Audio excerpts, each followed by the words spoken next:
Yang keempat filsafat. Ya. Makna menjadi manusia di depan alat-alat makin cerdas dan makin maju. Dan yang kelima, spiritualitas.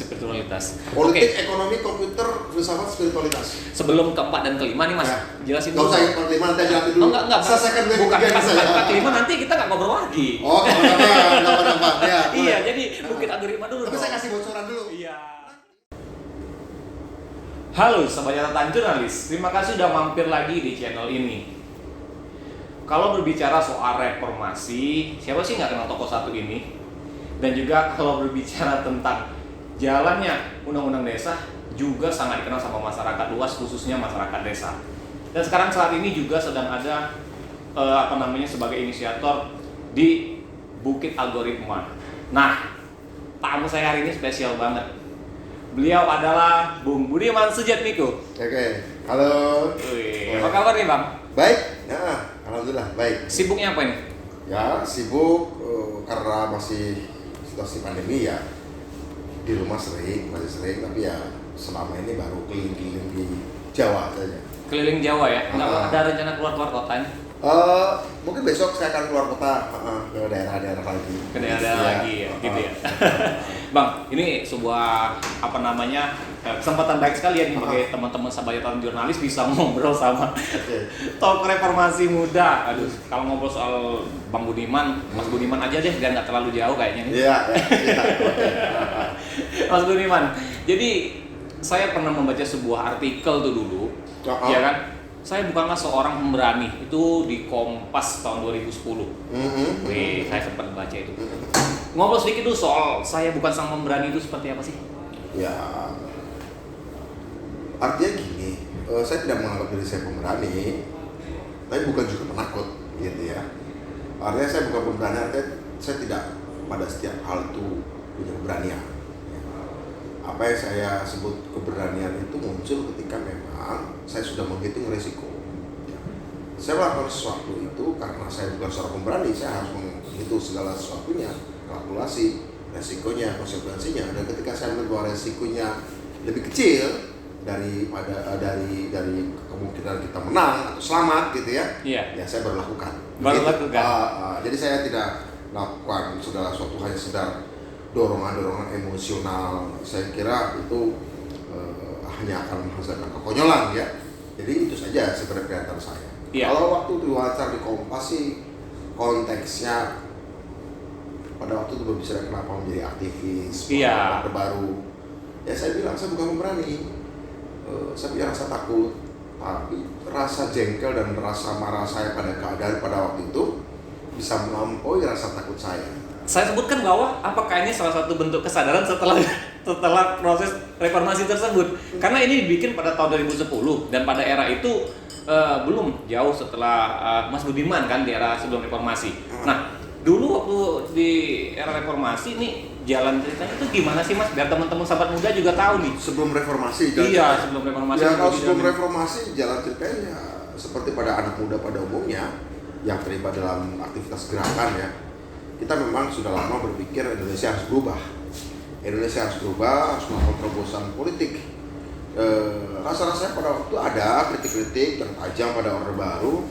Namun saya menghitung dengan teman-teman saya menghitung kekuasaan Orde Baru rasanya nggak bisa cukup dengan kritik tajam saja. Kenapa? Ya nyatanya nggak banyak perubahan. Lalu timbul gerakan-gerakan muncul dari teman-teman yang muda. Ya ada banyak kelompok ya melakukan bergerak. Tapi kita setelah melihat bahwa banyak anak muda bergerak, rasa-rasanya kritik-kritik mereka dengan gerakan ya itu baru parsial.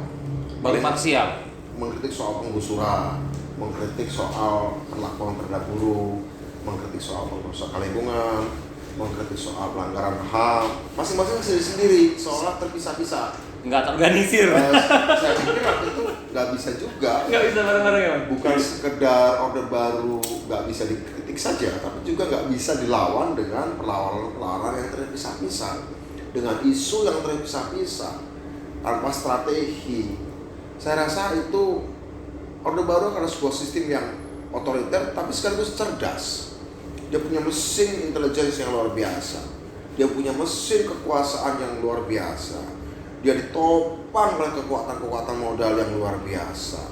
Pada saat itu bagaimana kita merangkul perbedaan ini sehingga bisa dalam satu jalan yang ya poros baru lah mungkin itu, Mas? Enggak singkat prosesnya, itu proses bertahun-tahun ya. Itu proses pergaulan, interaksi, membangun kebersamaan, akhirnya menciptakan rasa saling percaya. Toh itu pun tidak semuanya, hanya sebagian saja yang bisa kita konsolidasikan untuk menyatukan seluruh gerakan aktivis waktu itu. Tidak semuanya bisa saya kumpulkan, dan sebagian yang itu kemudian kami putuskan, kita bikinlah kelompok namanya PRD tahun 94, Persatuan Rakyat Demokratik gitu. Jadi proses itu udah lama berlangsung, jadi nggak saat itu. Tapi tentu saja karena situasinya belum demokratis saat itu, konsolidasinya baik dilakukan secara diam-diam. Secara diam-diam gitu. Masif sekali ya?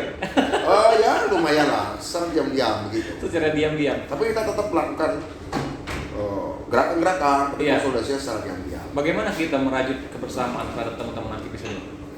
Waktu itu ya kita mulai dengan penggalian pemikiran. Saya adalah orang yang ketika sebelum melakukan suatu tindakan apapun itu, selalu saya mulai dengan pertukaran pikiran. Pertukaran pikiran. Selalu saya mulai dengan pertukaran pikiran, pertemuan hati. Nggak cukup juga di pertemuan pemikiran. Kalau pertemuan pemikiran saya kira banyak kelompok gerakan hampir sama kesimpulannya. Tapi kemudian yang paling krusial adalah ketika melakukan pertemuan hati, artinya saling percaya, bukan sekedar saya setuju tapi saya percaya. Saya setuju itu tidak mudah, tapi itu lebih mudah daripada ketika sudah sampai pada tingkatan saling percaya. Saya percaya kamu, kamu percaya saya. Jadi tahap selanjutnya tuh, setelah saya setuju kamu, kamu setuju saya, katakan 1000 orang. 1000 orang yang saling setuju. Itu satu tahap tuh. Setelah itu bagaimana membuat 1000 orang menjadi saling percaya. Belum tentu 1000-1000-nya yang sudah saling setuju saling percaya. Itu belum tentu tuh. Mungkin sebagian yang akan saling percaya. Sebagian tetap saling setuju tapi belum tentu saling percaya. Sebagian itu kan bukan hanya dari Mas Budiman tuh, dari teman-teman juga gitu tuh. Betul. Bukan kesadaran mereka untuk saling percaya kan susah tuh. Ya itu ya timbal balik. Kita nggak kebinekaan berbeda-beda juga. Timbal balik gitu. Ya benar. Nah artinya untuk bisa menimbulkan kepercayaan ya harus sering kerja bareng, harus sering berjuang bareng, harus sering menderita bareng, harus sering seneng bareng. Begitu. Setelah saling percaya, nanti muncul tahap lagi yang lebih krusial. Di ujung sebelum melakukan tindakan ya. Jadi itu adalah setelah saling percaya, saya percaya kamu, kamu percaya saya percaya dia, kamu percaya dia percaya saya, dia percaya kamu, gitu kan? Setelah disaring dari 1000 orang itu, kesimpulan yang terakhir adalah sebelum melakukan tindakan adalah kamu percaya nggak kalau aku yang mimpin kamu? Atau kemudian kita sepakati setelah saling percaya yang sudah mimpin. Percaya nggak? Misalnya yang memimpin adalah kamu. Kita sepakati dong. Kan dari katakan dari 600 orang yang memutuskan saling percaya, setelah 1000 orang saling setuju tapi nggak semuanya saling percaya, 600 orang saling percaya. Kemudian 600 orang ini digali lagi. Kita setuju, kita percaya, tapi kemudian siapa yang memimpin itu harus diperas lagi tuh. Itu proses baru lagi sehingga melahirkan generasi baru lagi tuh. Percaya dalam bentuk organisasi tuh. Percaya nggak dalam bentuk organisasi. Kemudian siapa yang memimpin itu proses lagi tuh. Dan itu selalu diikuti dengan diskusi bareng, tukar pikiran bareng, berjuang bareng, senang bareng, menderita bareng, ditangkap bareng. Teman-teman.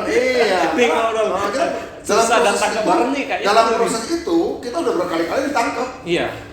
Dalam proses itu kita berkali-kali ditangkap, berkali-kali diinterogasi, disiksa juga.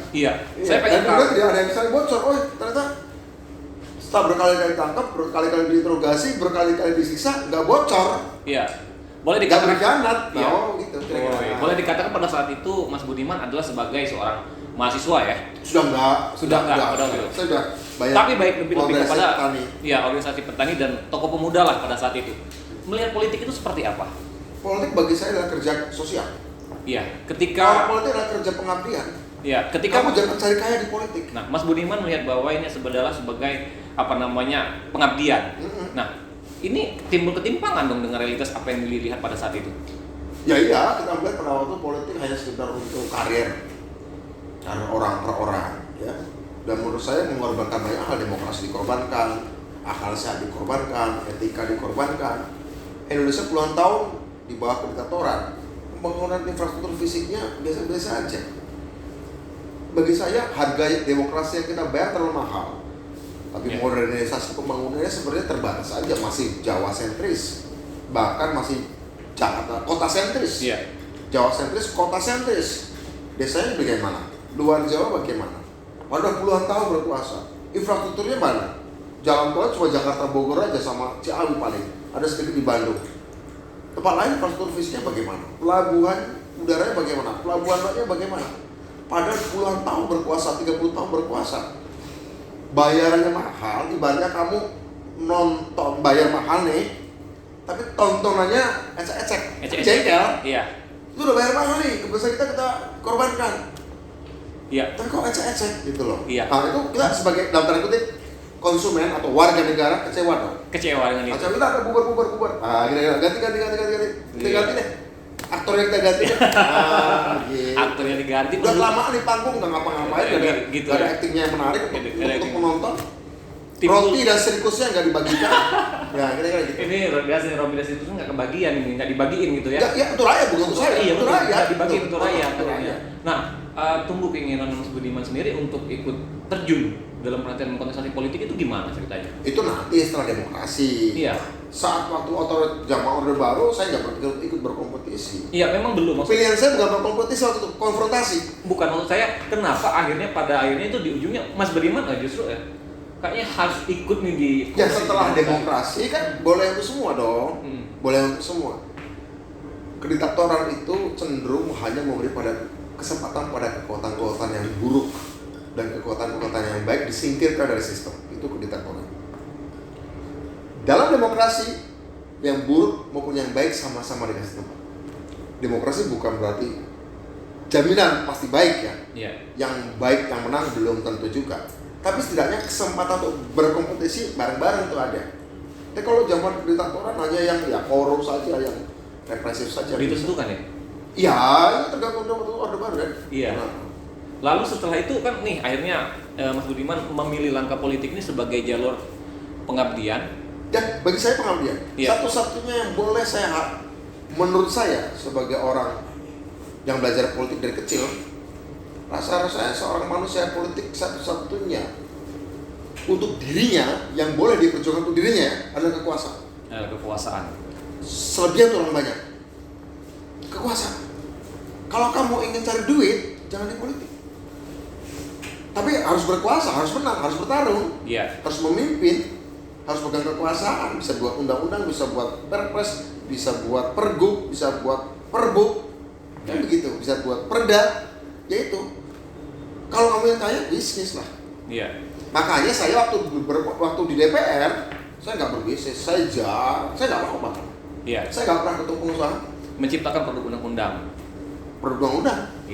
Nah, ini teman-teman, kalau ngomong soal produk undang-undang, ini kan masyarakat di Indonesia khususnya pemerintah desa pada saat ini sudah menikmati nih dari buah masyarakat desa, bukan cuma pemerintah desa. Masyarakat desa ya. Masyarakat itu sudah menikmati dari kebijakan-kebijakan peraturan politik ya, peraturan yang sudah dibikin. Kalau kebijakan itu eksekutif. Kalau legislatif itu undang-undang, regulasinya. Jadi DPR tidak membuat kebijakan. DPR membuat aturan main. Kalau kebijakan itu aturannya eksekutif. Ini jarang dipahami. Jarang dipahami oleh orang bahwa masuk DPR seolah buat kebijakan, enggak. Eksekutif itu policy maker, membuat kebijakan. DPR, legislatif itu adalah lawmakers, pembuat aturan, pembuat hukum, pembuat undang-undang. Bedakan. Jadi eksekutif itu adalah policy makers, DPR adalah lawmakers. Saya bukan policy makers, saya lawmakers. Itu juga saya coba ketika saya pertama kali diminta untuk nyalon DPR tahun 2009 oleh partai saya, PDI Perjuangan. Saya berpikir, oke, saya diminta oleh partai buat jadi anggota DPR. Artinya tugas saya adalah membuat undang-undang. Karena itu dalam kampanye saya pertama seumur hidup itu ikut berkompetisi politik, saya berpikir undang-undang apa yang harus saya perjuangkan kalau saya pilih. Sementara banyak orang salah kaprah ketika ingin menyalurkan DPR atau DPRD, cara kampanye mereka seolah-olah ingin jadi eksekutif. Misalnya, pilih saya jadi DPR ya, atau pilih saya jadi DPRD ya, nanti saya buatkan jalan di dapilmu, saya buatkan jalan di kotamu, saya buatkan jembatan. Soalnya dia penentu kebijakan itu. Orang ini mau kampanye sebagai calon lawmakers atau policy makers. Janji buat jalan, janji buat jembatan, itu harusnya kalau mau nyalon gubernur, nyalon wali kota, nyalon bupati, nyalon presiden. Kalau nyalon DPR, aku akan buat undang-undang ini. Kalau saya kepilih, saya lakukan itu. Dan itu setahu dan seingat saya, belum pernah ada orang nyalon DPR dengan kampanye jadi anggota DPR. Malah kebanyakan soal kampanye jadi eksekutif. Ini salah kaprah besar dalam politik kita. Dan politik salah kaprah besar, dan salah kaprah diterusin. Sehingga orang mau jalan eksekutif legislatif. Kalau legislatif tawarin undang-undang, draft undang-undang, bukan tawarin bawa genteng, bukan tawarin bawa pasir. Itu eksekutif. Iya. Akhirnya di tahun 2014 itu lahir Undang-Undang Desa. 2009 saya kepilih pertama, saya bawa draft Undang-Undang Desa. Banyak skeptis.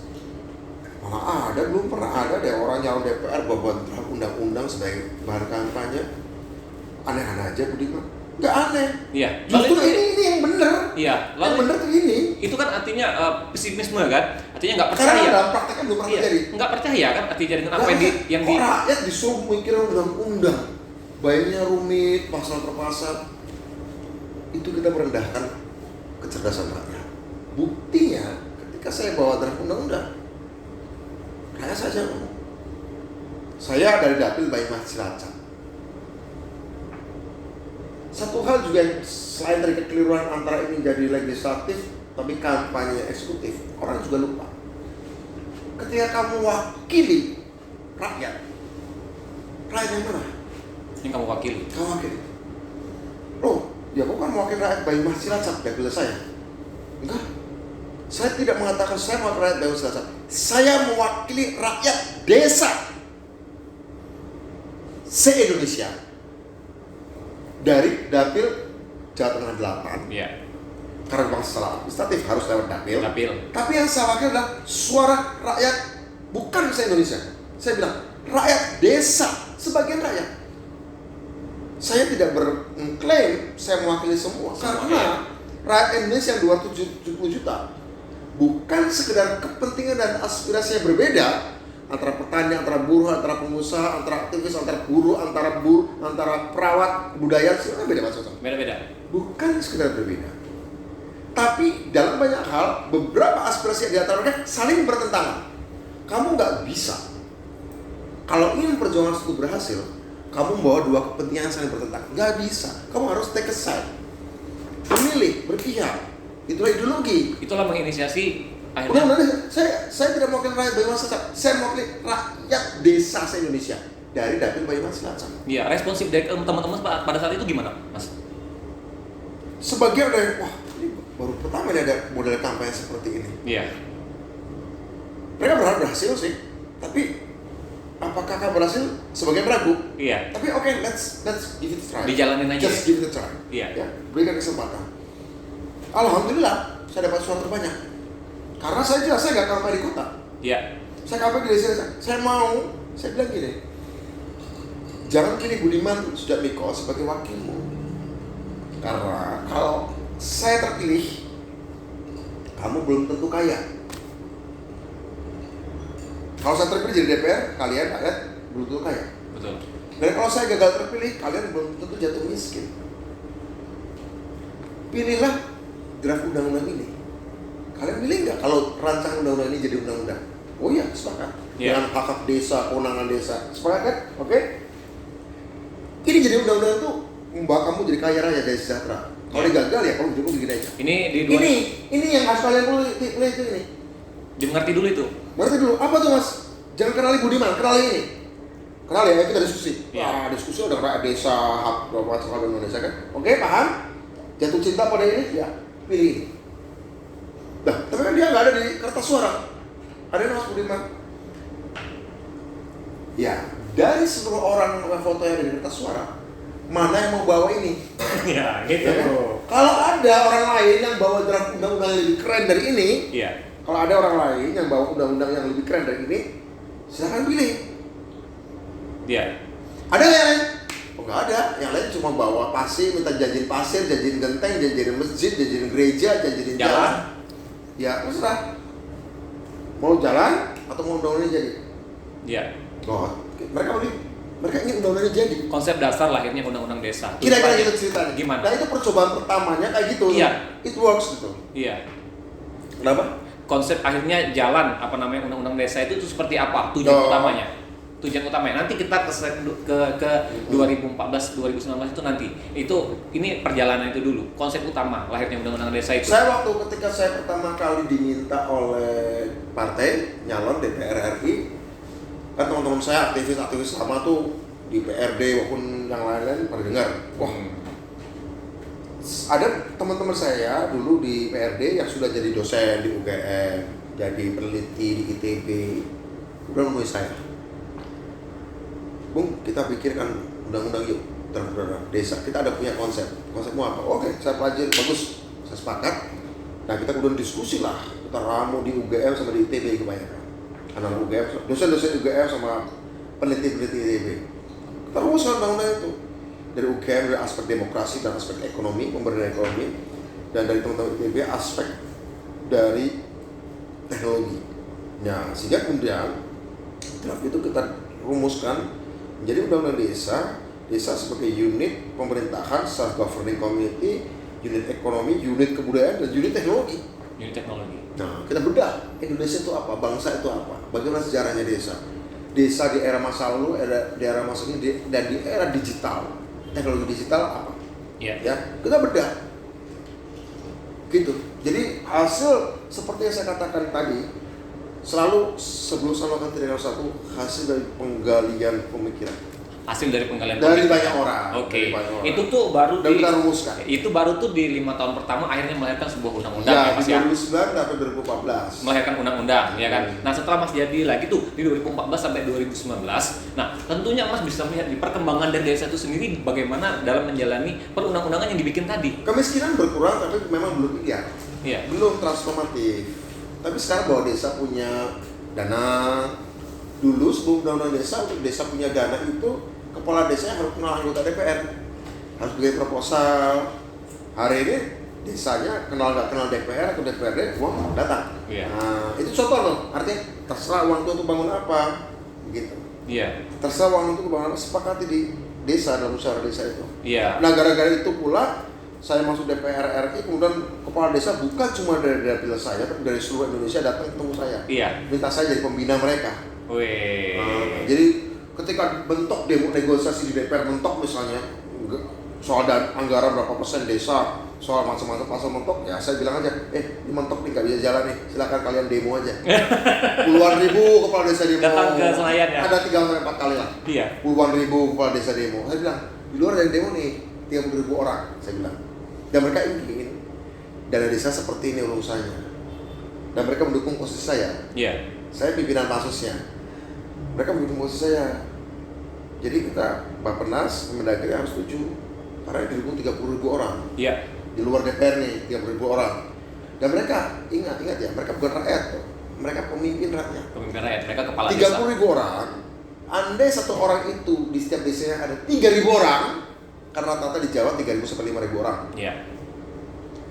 Karena kebanyakan yang demo di Jawa yang lebih mudah mobilisasi. Andai tiap orang itu ada 3.000 orang aja, berarti minimal ada 90 juta orang yang suara di belakang mereka. Di desa ini didukung 10 juta orang loh, saya bilang gitu aja. Biasa nih teman-teman. Ini strategi gerakan kita pakai juga. Dalam artinya sebuah ide dan gagasan yang akhirnya melahirkan sebuah dukungan ya. Betul. Dan saya tidak keluar rupiah pun. Gitu Mas Budi. Paling naik pesawat aja. Lagi keliling sosialisasi. Keliling-keliling ya. Nah, ini sekarang ini udah mau masukin era baru nih, era digital Mas. Ya kan? Era digital ini tentunya ada sebuah tantangan dan memang revolusi digital pada saat ini. Nah, ini Mas Budiman juga saya lihat di beberapa artikel dan sebuah media massa juga lagi galak-galaknya menyuarakan inisiator sebagai inisiator Bukit Algoritma. Nih, teman-teman sahabat catatan jurnalis juga pengen tahu dong. apa sih Bukit Algoritma itu dan seperti apa sih konsep dasar kepemimpinan itu ke depan dengan kondisi pada saat ini? Ya gini loh, ya jadi. Apakah ini juga lahir dari gara-gara pandemi? Wah, ini lahir dari pemikiran saya dari dulu. Saya itu sudah punya cita-cita bikin Silicon Valley sejak tahun 90-an. Saya punya cita-cita bikin kawasan industri maju itu sejak tahun 90-an. Sejak tahun 90-an? Gara-gara saya baca di Tempo atau Kompas, wawancara dengan Profesor Dr. Samarun Samadikun, dia guru besar di elektronika ITB, dia dari Stanford University di Amerika Serikat, cerita bahwa di California ada Silicon Valley dan dia ingin membuat Silicon Valley di Jawa Barat pada waktu itu. Saya baca di Tempo atau di Kompas. Wah, keren nih ide. Boleh juga nih ide nih. Iya. Tapi nanti dulu lah, lawan Soeharto dulu. Kalau udah selesai Soeharto, aku akan kejar ide. Udah lama itu. Udah dari kepala saya. Udah tahun. Jadi yang saya lakukan, saya kan punya 5 obsesi dalam hidup. Iya. Obsesi kebebasan manusia. Karena itulah saya bikin PRD lawan Orde Baru. Iya. Obsesi kedua saya adalah kesetaraan manusia. Karena itulah saya bikin undang-undang desa. Obsesi saya ketiga adalah kemajuan manusia. Makanya saya bikin Bukit Algoritma. Nanti ada obsesi saya keempat, kelima. Jadi setiap obsesi saya wujudkan dalam sesuatu. Setiap obsesi saya coba wujudkan dalam sesuatu. Kebebasan bikin PRD, kesetaraan bikin undang-undang desa, kemajuan bikin Bukit Algoritma. Nanti yang keempat obsesi saya adalah kepemimpinan manusia. Kepemimpinan manusia. Atas alat. Atas alat. Jadi alat secerdas apapun tuh nggak boleh memimpin manusia. Manusia harus tetap memimpin alat. Sebagai pengendali alat itu. Manusia harus tetap memperalat alat. Jangan manusia diperalat oleh alat. Ya, manusia diperalat. Nanti setelah yang ke kepemimpinan manusia adalah kelima adalah sustainability manusia, keberlangsungan manusia. Berlangsungan. Dan ilmunya masing-masing beda loh. Iya. Untuk kebebasan manusia ilmunya politik ditonjolin. Iya. Untuk kesetaraan manusia ilmu ekonomi, undang-undang desa, anggaran segala macam. Iya. Yang ketiga kemajuan manusia periode sekarang adalah ilmu komputer. Iya. Yang keempat filsafat.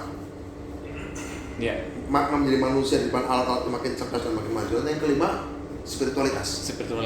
Politik, ekonomi, komputer, filsafat, spiritualitas. Sebelum keempat dan kelima nih Mas, ya. Jelasin dulu. Gak usah keempat kelima, nanti jelasin dulu. Enggak. Selesaikan dulu bukan yang ketiga. Keempat kelima nanti kita nggak ngobrol lagi. Oh, keempat. Ya, iya, jadi Bukit Algoritma dulu. Tapi saya kasih bocoran dulu. Iya. Nanti sehari ini saya ngomong komputer, ngomong AI hari ini ya. Okay. Mungkin 5-10 tahun lagi, mungkin nggak sampai 5-10 tahun lagi. Saya akan banyak ngomong filsafat. Ya maksudnya ini jadi sebuah jejak digital. Saya akan ngomong filsafat banyak. Apa artinya dari manusia di depan alat? Iya, oke. Tadi Bukit Algoritma dulu nih. Siap. Dalam di Bukit Algoritma itu ada apa aja? Ada pertama tanah, kedua gedung, ketiga kita sediakan tempat untuk pikiran apapun, untuk imajinasi apapun. Iya. Imajinasi apapun tentang ekonomi, imajinasi apapun tentang politik, imajinasi apapun tentang budaya, imajinasi apapun tentang pendidikan, silakan. Iya. Silakan berimajinasi. Nanti ahli komputer akan membuat algoritma dari imajinasi. Iya. Kenapa harus tanah yang pertama? Pertama, karena ada yang ngasih tanah. Iya. Tuhan yang ngasih tanah langsung. Ya, enggak ada orang yang mengelola itu dan kemudian percayakan. Iya. Iya, terus itu bagaimana dari tiga konsep dasar tadi di Bukit Algoritma tadi dalam kondisi saat ini? Ya sekarang sih baru infrastruktur aja, baru gedung-gedung aja. ada 6 gedung, ada 1 hotel dan 180 rumah yang rusak. Iya. Ya kita fokusnya sekarang 3 tahun ini mungkin memperbaiki dulu fisik rumah-rumah itu. Kita perbaiki. Memang relatif lebih murah karena nggak usah gedung baru. Kita perbaiki dulu, kemudian jalan juga sudah ada, kita tinggal perbaiki dulu. Dan ini kita lagi banyak bicara juga dengan beberapa investor untuk melakukan investasi dari dalam, masih banyak luar negeri ya.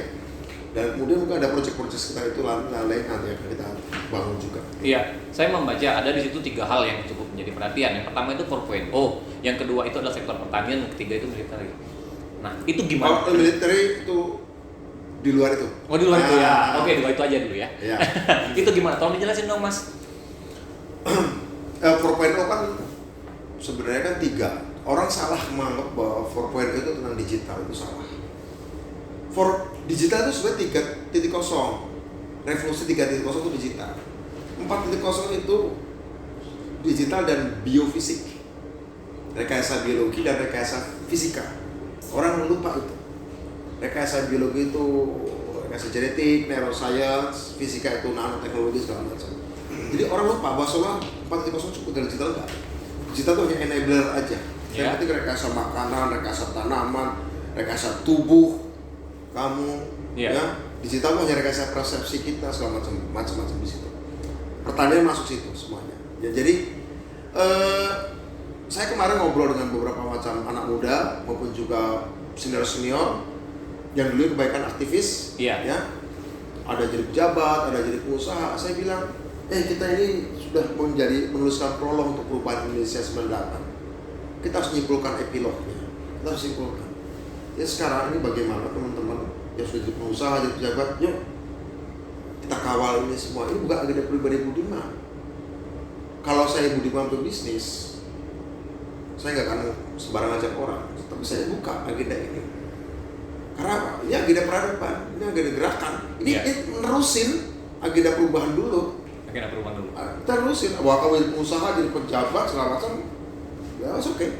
Iya. Gitu. Tapi kita punya agenda belum selesai loh untuk peradaban Indonesia. Ada agenda yang belum selesai untuk peradaban Indonesia. Belum. Nah, ini seru nih, ada agenda perubahan untuk peradaban Indonesia ke depan. Ketika Mas Budiman dengan kondisi saat ini melihat, gimana sih Mas Budiman melihat generasi muda saat ini dan pada era Mas Budiman pada saat itu? Ini selalu generasi muda dimanapun, di zaman apapun, dan dimanapun dan kapanpun, itu selalu gelisah. Weh, ini gelisah teman-teman. Selalu gelisah.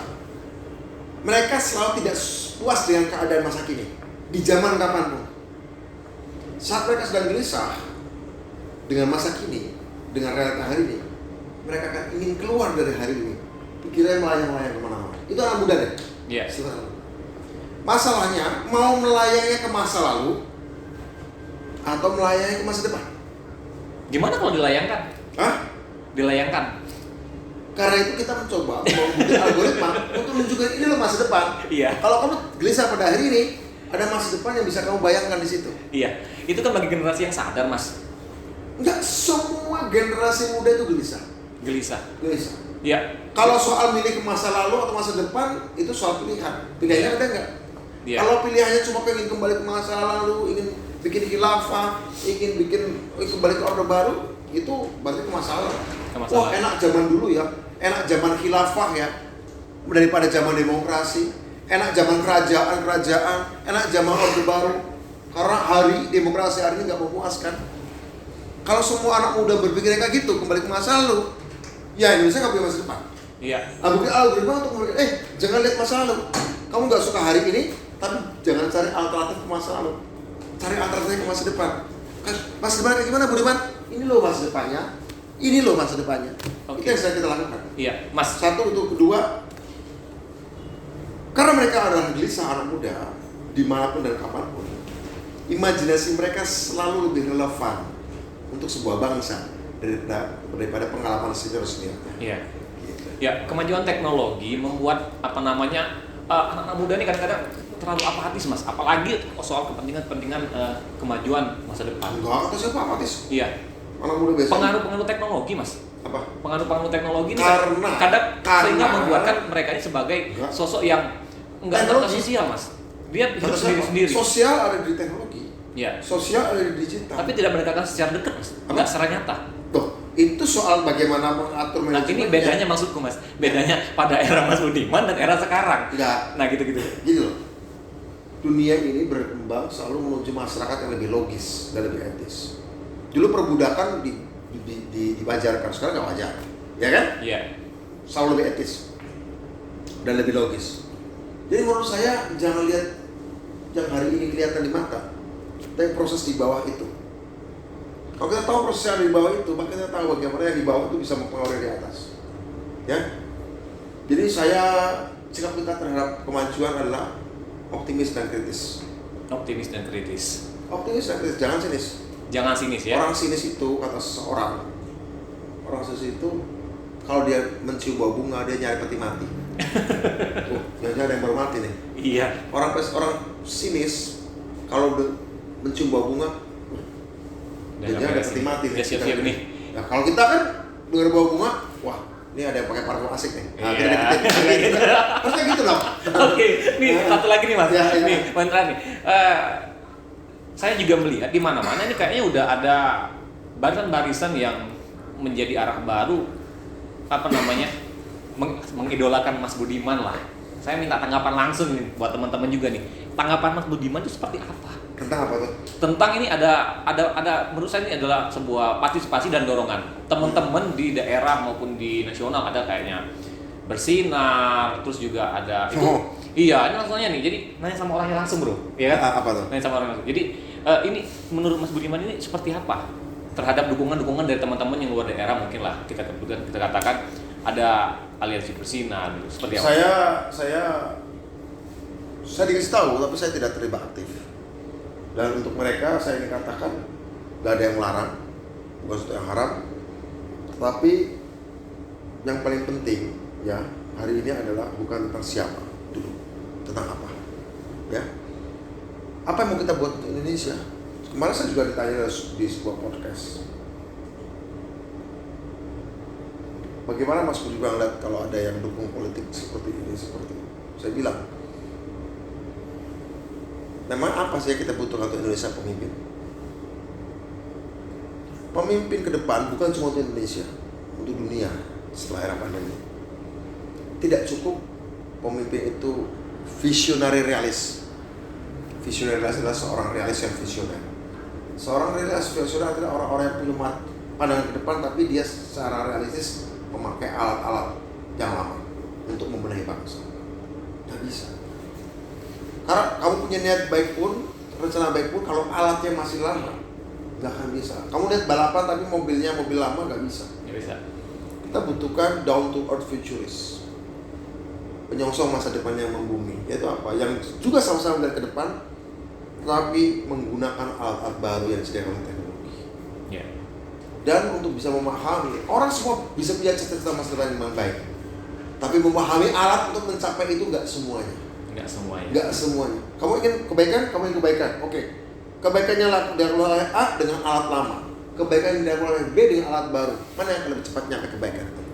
Ya dengan baru dong. Baru. Yang artinya kita butuh satu diskusi di kalangan generasi muda. Siapa menjadi down to earth futurist? Penyongsong masa depan yang membumi, yang mengakar rumput. Bukan menyongsong masa depan tapi dengan alat-alat yang lama.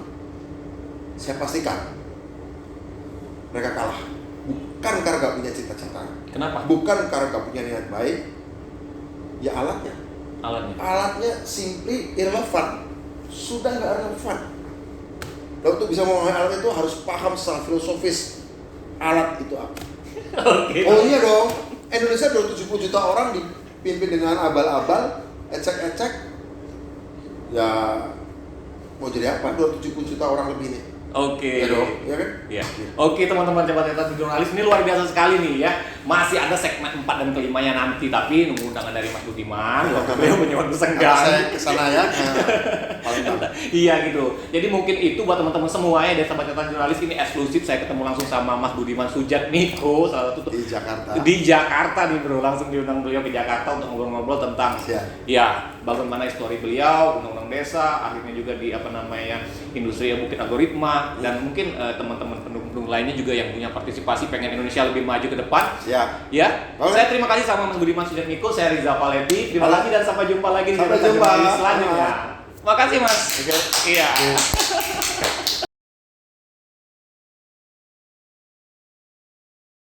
Yang keempat filsafat. Ya. Makna menjadi manusia di depan alat-alat makin cerdas dan makin maju. Dan yang kelima spiritualitas.